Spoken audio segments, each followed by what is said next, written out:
with letting the normal, regulated, constitutional campaign systems get in play, so that then we can have a voice of the people, by the people, for themselves. What is this you are referring to as, or what I may pick out as outsider narrative? Well, when you see a deputy president campaigning in a place where he's not a registered voter, when you see a governor, I'll give you an example. The governor of Mombasa was in Kilifi for the Magarini campaign. I think he was like a lead agent. So you can pick any place that we want. We saw, as you say, the party leader of DP was in Bere. Much is a registered voter there, but the role he was playing out, trying to patrol, is really not constitutional. So you can pick and choose any, but you would agree that there was an overreaching of people. I think that would be selective referencing to the Constitution, because it doesn't mean that when there is an election or a by-election, we suspend other provisions of the Constitution. Freedom of movement, expression, Article 38, the political rights in the Constitution, the right to belong to a political party, campaign for a political cause. You can choose to campaign while you are moving from place to place. And that freedom is sheltered by the Constitution. That we must agree. So it's not suspended during an election or a by-election. What we must agree is that violence of any kind should not be part of our acculturation in our democracy. Secondly, when you look at the violence in Western Kenya, and agreeing with Dr. Muluka, it is predicated on political territoriality for dominance. There are certain individuals who think that they must remain the voices of certain regions. That aspect of territoriality and anxieties or fears of knowing that your time is past or done is what is leading to all this. And so I'd agree with Dr. Muluka that in Western Kenya, that violence was in fact perpetrated by individuals from the very Western Kenya.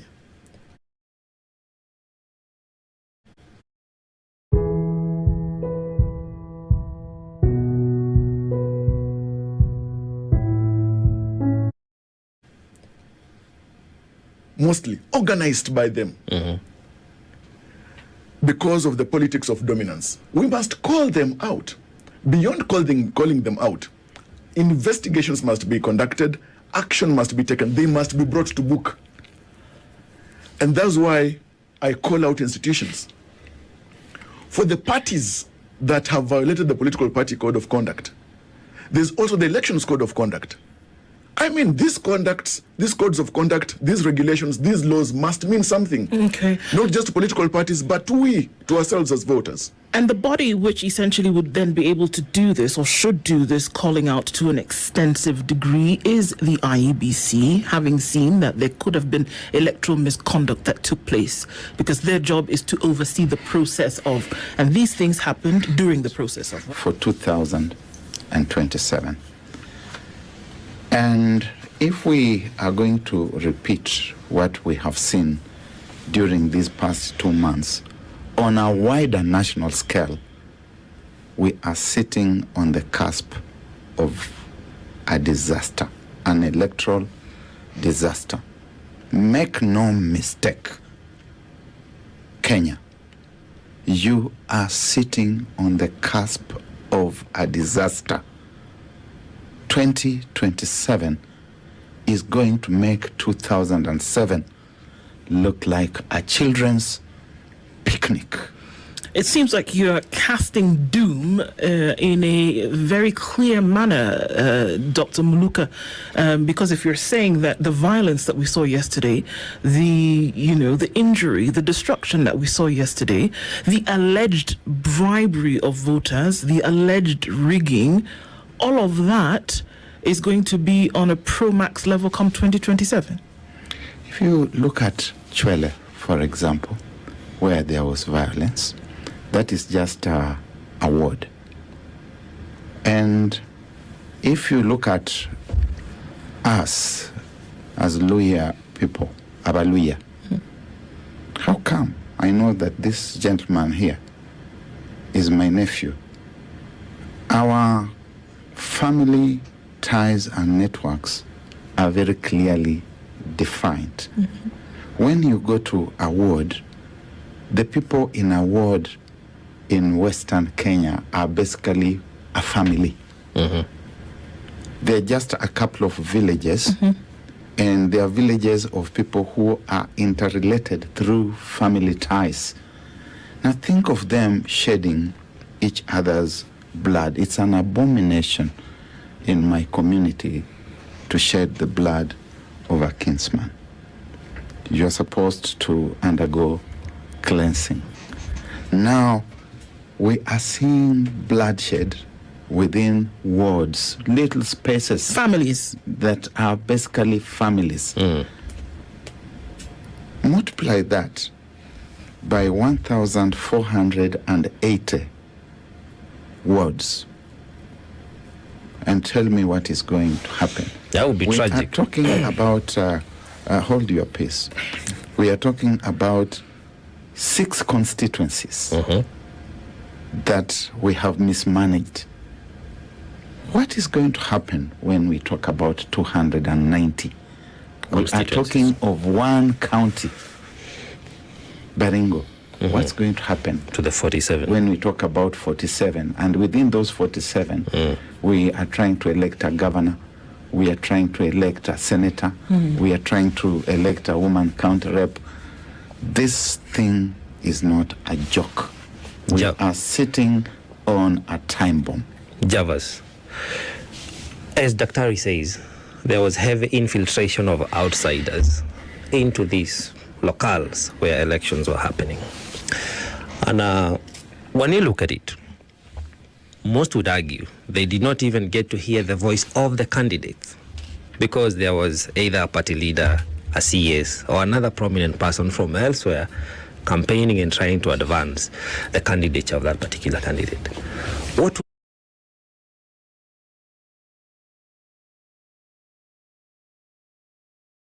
Football, in simple language, in football, if you are not one of the 11 players on the pitch, you are not one of the linesmen, if you are found on the pitch, the referee will show you a red card so that you are removed by whatever authorities are supposed to remove you. correct? The same analogy applies in politics, in elections, in a regulated environment. So that if the Constitution says that cabinet secretaries shall not participate in politics, then they're expected to stay away. If you find the principal cabinet secretary receiving defectors, if you find the principal cabinet, the prime cabinet secretary,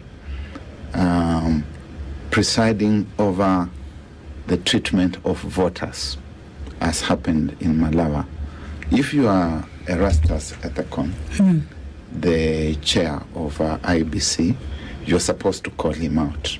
Immediately, not Immediately. later. Right, okay. Immediately. If you find the Speaker of the National Assembly engaged in the same kind of malpractice, you are supposed to call them out. And not just to call them out, but to take action instantly.